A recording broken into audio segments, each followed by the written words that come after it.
वसुदेवं सुतं देवं कंसचाणूरमर्दनं देवकी परमानन्दं कृष्णं वन्दे जगद्गुरुं कृष्णं वन्दे जगद्गुरुं कृष्णं वन्दे जगद्गुरुं। बोल श्री कृष्ण कन्हैया लाल की जय। उमापति महादेव की जय। सियावर रामचंद्र भगवान की जय। सदगुरु देव की जय। जगत जननी श्री माता जी की जय। हृदय सम्राट श्री भोले जी महाराज की जय। परमाराध्य श्री मंगला माता जी की जय। सनातन धर्म की जय। आदरणीय माताओ बहनों, घણા સમય પછી આજ આપણે પાછા શનિવારનો સત્સંગ કરી રહ્યા પણ દેવી ભાગવત આપણે સાંભળ્યું, ઓખાહરણ સાંભળ્યું। ચૈત્ર માસની અંદર ભગવાનની ભક્તિ કરવાનો આપણને ઘણો મોકો આપ્યો, બહુ લાભ આપ્યો। એના માટે ભગવાનનો ખૂબ ખૂબ આભાર। એમની કૃપા હોય, એમની દયા હોય તો સત્સંગ થાય, નહીં તો થતો નથી। એટલે બે ત્રણ ભજન ગાય પછી થોડોક સત્સંગ કરીએ ને ત્યાર પછી આપણે આરતી પ્રસાદ વગેરે લઈશું। બોલ શ્રી કૃષ્ણ કન્હૈયા લાલ की जय। राम रटन सांझ सवारे बीक पछी कोनी हमारे। राम रटन सांझ सवारे बीक पछी कोनी हमारे। वो शाम तुम्हारे बीक पछी कोनी हमारे। वो शाम तुम्हारे बीक पछी कोनी हमारे। रुपया मारो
સાકરથી મીઠડા રામ નામ લાડવા રે દૂધ સાકરથી મીઠડા કૃષ્ણ નામ લાડવા રે દૂધ સાકરથી મીઠડા કૃષ્ણ નામ લાડવા રે દૂધ સાકરથી મીઠડા મસ્તક દીધું છે તને પ્રભુને નમવા મસ્તક દીધું છે તને પ્રભુને નમવા મસ્તક દીધું છે તને પ્રભુને નમવા મસ્તક દીધું છે તને પ્રભુને નમવા નમી તો જાણજે રે તુંબડું રે જાણજે રે તુંબડું રે રામ નામ લાડવા રે દૂધ સાકરથી મીઠડા રામ નામ લાડવા રે દૂધ સાકરથી મીઠડા આંખ દીધી છે તને પ્રભુને નિરખવા આંખ દીધી છે તને પ્રભુને નિરખવા આંખ દીધી છે તને પ્રભુને નિરખવા આંખ દીધી છે તને પ્રભુને નિરખવા નિરખે તો જાણજે આંધળો રે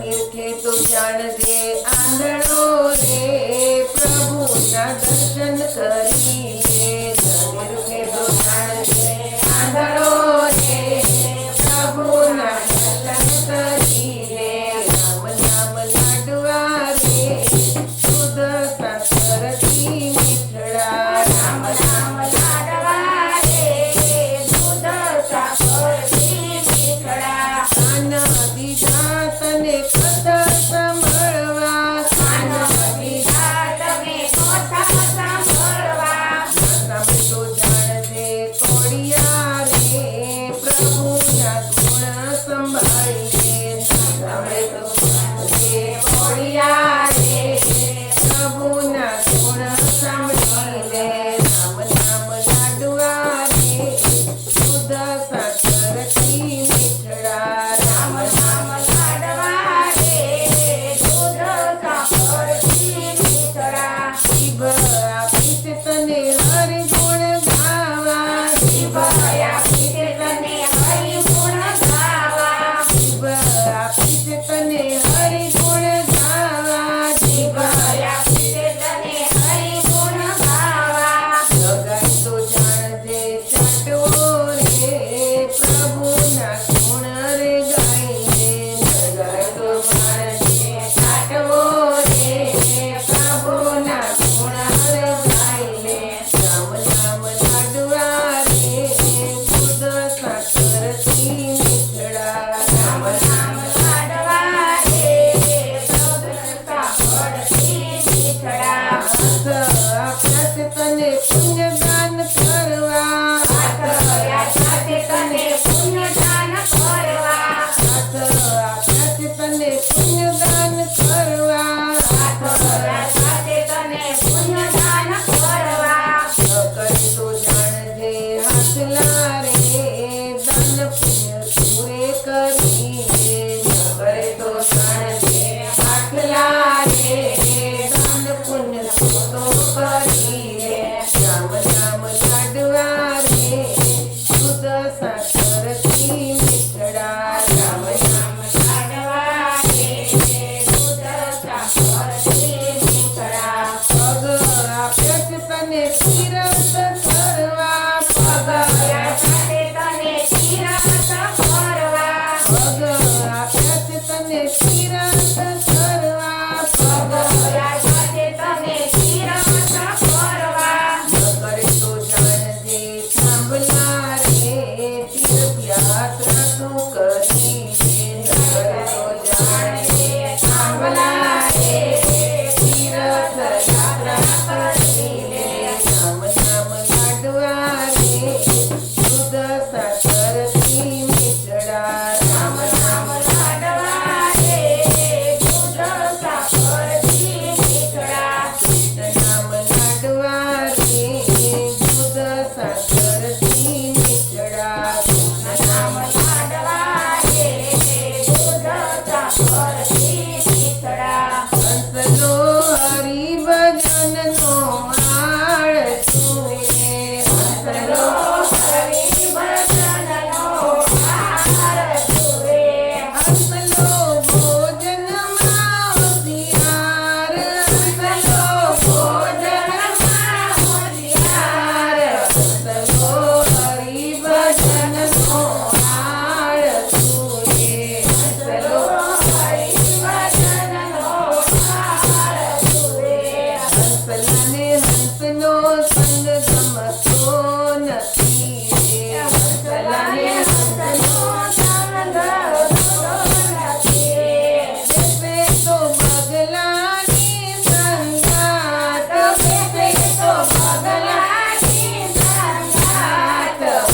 શિખામણ શું કરે રે હસલાને તારી શિખામણ શું કરે રે લાગ્યો છે માયા કે રૂપ પાંચ લાગ્યો છે માયા કે રૂપ પાંચ હસલો હરિ ભજનનો હાળ તું રે હસલો હરિ ભજનનો હાળ તું રે હસલો ભૂલી ગયો નિજ દેહને રે હસલો ભૂલી ગયો નિજ દેહને રે ભૂલ્યો ભૂલ્યો પોતાનું રે ભાન ભૂલ્યો ભૂલ્યો પોતાનું રે ભાન હસલો હરિ ભજનનો હાળ તું રે હસલો હરિ ભજનનો હાળ તું રે હસલા હજી બાજી છે તારા હાથ મારે હસલા હજી બાજી છે તારા હાથ મારે ગુરુ ગોવિંદ બતાવે જ્ઞાન ગુરુ ગોવિંદ બતાવે જ્ઞાન હસલો હરિ ભજનનો હાળ તું રે હસલો હરિ ભજનનો હાળ તું રે હસલો ભોજનમાં હોશિયાર હસલો ભોજનમાં હોશિયાર હસલો હરિ ભજનનો હાળ તું રે હસલો હરિ ભજનનો હાળ તું રે બોલ શ્રી કૃષ્ણ કનૈયા લાલ કી જય. તો જુઓ માતા બહેનો, હંસલાલ જેટલી આરસ થાય એ વિચાર કરો. હંસ એટલે કોણ? આપણો આત્મા. કેટલી આરસ થાય છે. ઈ કે એટલો બધો હરિભજનમાં આળસુ છે.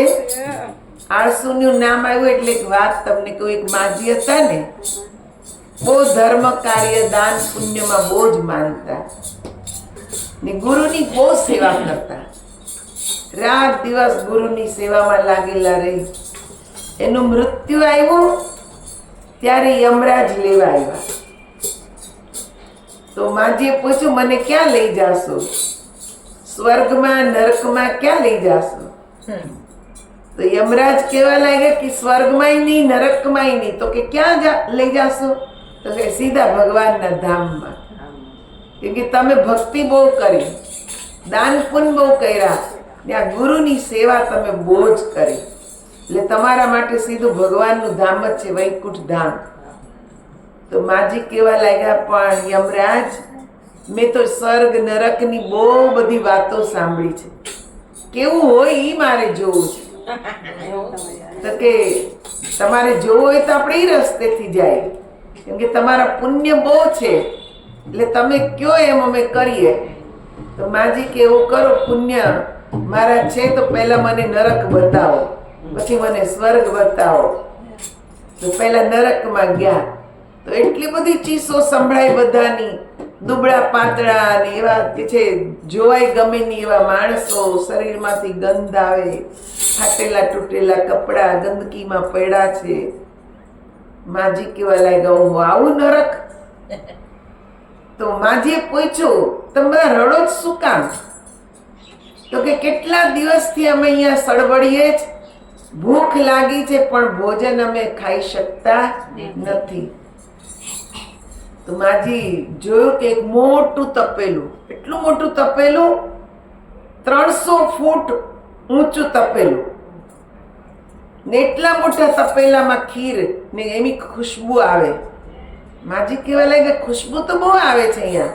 તો કે આ તપેલામાં ખીર છે. તો કે ખીર કેમ નથી ખાતા? યમરાજને કીધું, આ લોકો માટે ખીર? તો કે હા. તો કે આટલી બધી ખીર છે, તમે બધા ખાવ તોય ખૂટે નહીં, ખાતા હોય તો? એ કે પણ એટલું ઊંચું છે કે ત્યાં સુધી જવાય કેવી રીતે? એટલે અમે ત્યાં જઈ પહોંચી શકતા નથી. ત્યાંથી ગયા સ્વર્ગમાં.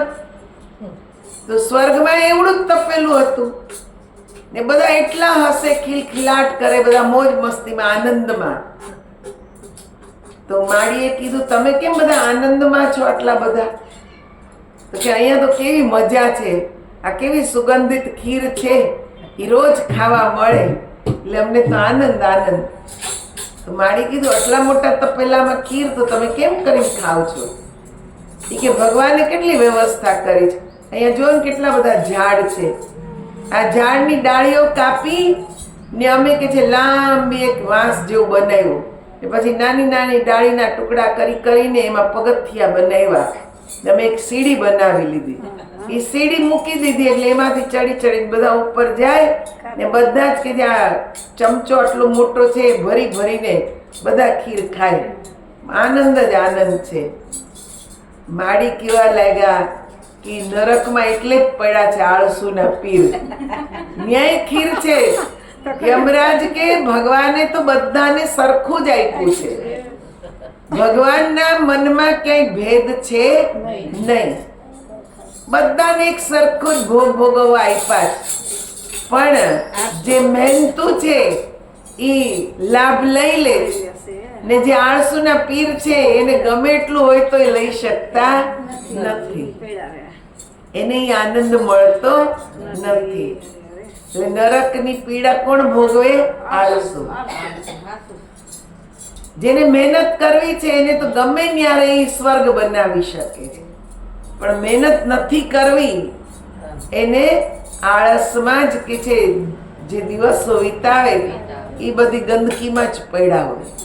એને સારું ગમે નહીં, કેમ કે સારું રહેતા જ નથી આવડતું. આળસ થાય એટલે માણસ સારી રીતે રહી શકે નહીં. એટલે સંતોએ કીધું કે આળસ છોડો. ભગવાનની ભક્તિમાં બહુ આનંદ છે. તમે જેટલી ભક્તિ કરો એટલો આનંદ આ મનને મળ્યા રાખે. તમે જો આત્મા જે છે ને, આત્માને સુખ નથી, દુઃખ નથી, કાંઈ નથી. એ તો નિર્ગુણ, નિર્વિકાર, પવિત્ર. આ શરીર છે ને, એ શરીર જડવત છે. આત્મા નીકળી જાય તો આ શરીર કે છે માટી જેવું માટી થઈ જાય. 5 તત્વથી બનેલું જ 5 તત્વમાં વિલીન થઈ જાય. અહીંયા શરીર પડ્યું હોય, આત્મા ન હોય તો એને સુખ કે દુઃખ કઈ થાય? કાંઈ ગમે એટલી ગાળો દો તો એને ખબર પડે નહીં. તો એક ભગતે સંતને પૂછ્યું તો આ સુખ દુઃખ થાય જ કોને? તો સંતે કીધું બધું મનને થાય છે. એ મનથી વિચારે છે કે આને ગાળ દીધી, આને વખાણ કર્યા, આને મને મિષ્ટાન આપ્યું, આને મને સૂકો રોટલો આપ્યો. આ બધું મનને છે ને એ જ સુખ દુઃખના કે જે પોટલા બાંધે જ સાથે. બાકી શરીરને કઈ લેવા દેવા નથી ને આત્માને કઈ લેવા દેવા નથી. કર્મના બંધન બધા મન બાંધે ને એને કીધે સપોર્ટ આત્મા કરે છે. એટલે પછી એના કર્મ પ્રમાણે એને નવો જન્મ ધારણ કરવો પડે છે. બાકી આત્મા પવિત્ર તો કે પણ તો આનંદમાં રહેવાય કેવી રીતે? એ કે આ મનને જો તમે પકડીને આત્મામાં જોડી દો ને તો આનંદ મળે. ત્યાં સુધી આનંદ મળે નહીં. કેમ કે આત્મા સચ્ચિદાનંદ સ્વરૂપ છે. એમાં મન જોડાઈ જાય તો નથી સુખ, નથી દુઃખ, નથી કે છે ઠંડી, નથી ગરમી, નથી માન, નથી અપમાન. એ તો પોતાની મસ્તીમાં મસ્ત રહે છે. એને તો આનંદ જ આનંદ છે. એટલે આપણી આનંદમાં કઈ રીતે રહેવું એ જ શીખવાનું છે. જો એ રહેતા ન આવડે તો કે છે આ જીવન માનવ શરીરનું મળવા છતાંય પશુ પંખી જેવું છે. હું તો એમ કહું છું એના કરતા ખરાબ છે. પશુ પંખીને તો એના નિયમ ધર્મ છે એ પ્રમાણે જીવે છે, પણ મનુષ્યને કોઈ નિયમ ધર્મ નથી. સમજે તો ઘણું બધું છે ને ન સમજે તો કંઈ જ નથી. એક વાત મને યાદ આવે છે. એકવાર કે જે એક વ્યક્તિ સંત પાસે ગયો, જઈને કહેવા લાગ્યો કે કર્મના બંધનથી કેવી રીતે છૂટાય. તો સંતે એક વાર્તા સંભળાવી કે એક ભિખારી એક જગ્યાએ ભીખ માંગતો હતો. એમાં એક મોટા શેઠ આવ્યા. તો શેઠે એને પૂછ્યું કે તું ભીખ શું કામ માંગે છે? તો કે ક્યાંય કામ જ નથી મળતું તો શું કરું? એટલે આ ભીખ માંગુ છે.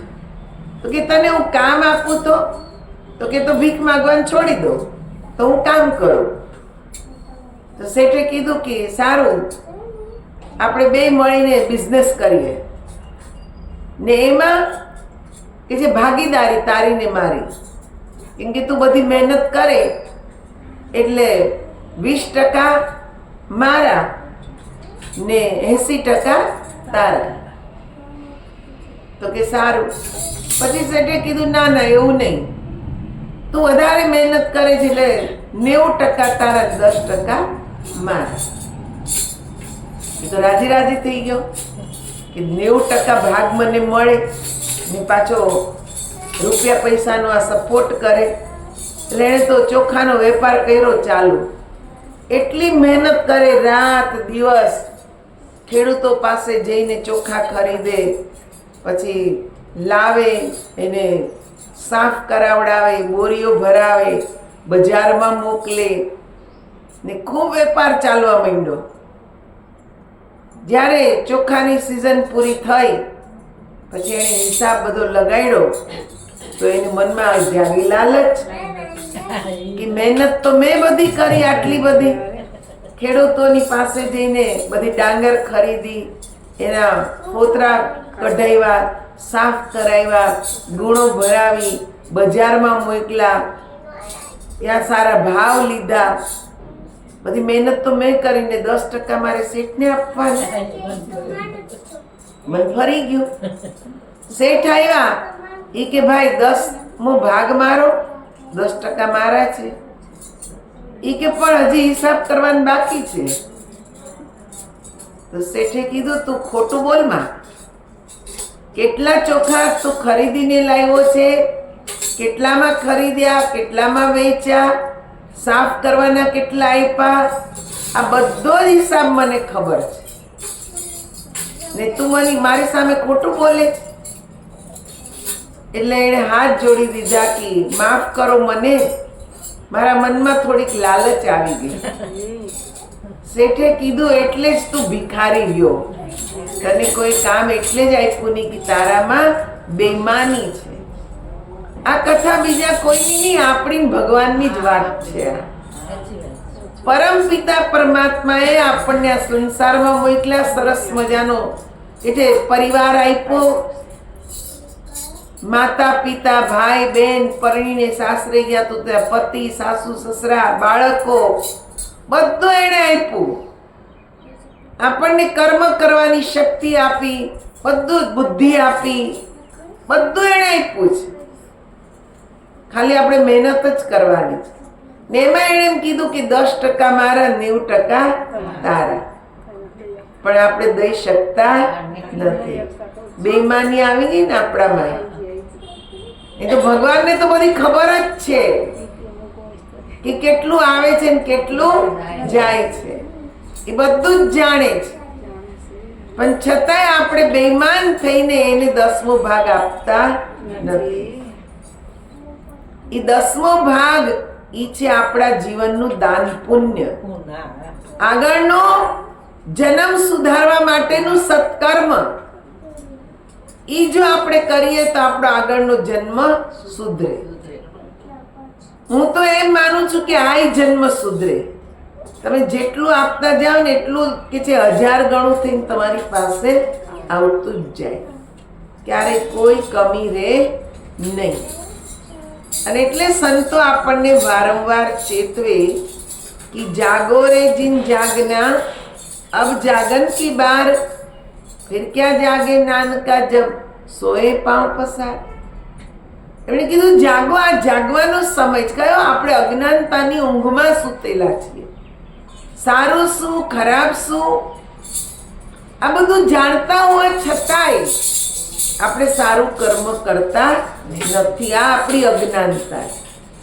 નહીં તો ખબર બધી પડે છે કે સારું કયું કહેવાય, ખરાબ કયું કહેવાય, કયું કર્મ કરવાથી કયું પુણ્ય મળશે આ બધી ખબર પડે છે, પણ છતાંય આપણી કરતા નથી. આ આપણી અજ્ઞાનતા કહેવાય, આપણી મૂર્ખતા કહેવાય. એ બધું જાણવા છતાંય આપણે એ તરફ ચાલતા નથી. થોડુંક તમે ચાલો તો ભગવાન કે તો ખાલી થોડુંક તો દિલ મોટું કર, 10મો ભાગ આપવા જેટલું તો દિલ મોટું કર. હું તને 1000 ગણું આપવા તૈયાર છું. કોઈ ખામી તારા જીવનમાં રાખીશ નહીં. તમે જો જેટલા પણ પૈસાવાળા લોકો છે આપણને એમ થાય આટલા બધા પૈસાવાળા કેમ, પણ મેં જોયું છે લગભગ જેની પાસે હોય 75% તો એવા હોય છે કે જે કમાય છે એનું 10મો ભાગ, 20મો ભાગ, 25મો ભાગ એ દાન પુણ્યમાં વાપરતા જ હોય છે. કોઈ તો 50% દાન પુણ્યમાં વાપરી નાખે. કેમ કે એની પાસે આવે જ, જેટલું આવે જ એટલું ભગવાન એને આપતો જાય. ભગવાન ખાલી આપણું દિલ જ જોવે છે કે તારું દિલ કેટલું મોટું છે, એ પ્રમાણે હું તને આપું. તમે હા એને આમ સંકોચીને રાખો તો ભગવાન કે હું આપીશ પણ તારામાં જગ્યા નથી, એટલે તો સિકોડીને રાખ્યું છે. પછી એમાં મૂકવું ક્યાં? દિલ ખુલ્લું હોય તો મૂકવાની જગ્યા એને મળે, પણ દિલ ખોયલું જ નથી એટલે એ મૂકી શકે ને. એને આપવું છે ઘણું, પણ આપણે જ આપણા દિલને ખોયલું નથી. પછી આપણે એમ કે અમારા કર્મની કઠણાઈ, તો કર્મની જ ને. આપણે સારું કર્મ જ નથી કરતા તો એમાં ઈશ્વર શું કરે? એ તો કે જ કે તું સારું કરવા લાગ, હું બેઠો છું, હું બધું કરીશ તારા માટે, કઈ ખામી રહેવા દઉં નહીં, બધું જ કરીશ, પણ તું મારા માટે કંઈક કર. એટલે આપણે એના માટે નથી કરતા, આપણા માટે જ કરીએ છીએ, પણ ખાલી નિમિત્ત નામ એનું જ. બાકી કરીએ દાન પુણ્ય આપીએ જ ને તો એ આપણા માટે જ છે. એ બધું કે છે ચક્રવૃદ્ધિ વ્યાજ થઈને, વ્યાજનું વ્યાજ, એનું વ્યાજ થઈને આપણી પાસે પાછું આવે છે. ગમે ત્યાંથી આવે છે, પણ આવે જ ખરું. એટલે હંમેશા સત્કર્મ કરવું. એટલે માજીએ કર્યું, દાન પુણ્ય કર્યું, ગુરુની સેવા કરી તો સીધું એને ભગવાનનું ધામ મળ્યું. ને એને એ સમજાઈ ગયું કે લોકો સ્વર્ગમાં કેમ જાય છે, નરકમાં કેમ જાય છે, એ પોતાની આંખોથી નિહાળ્યું. આપણે આ નિહાળવાની જ જરૂર છે.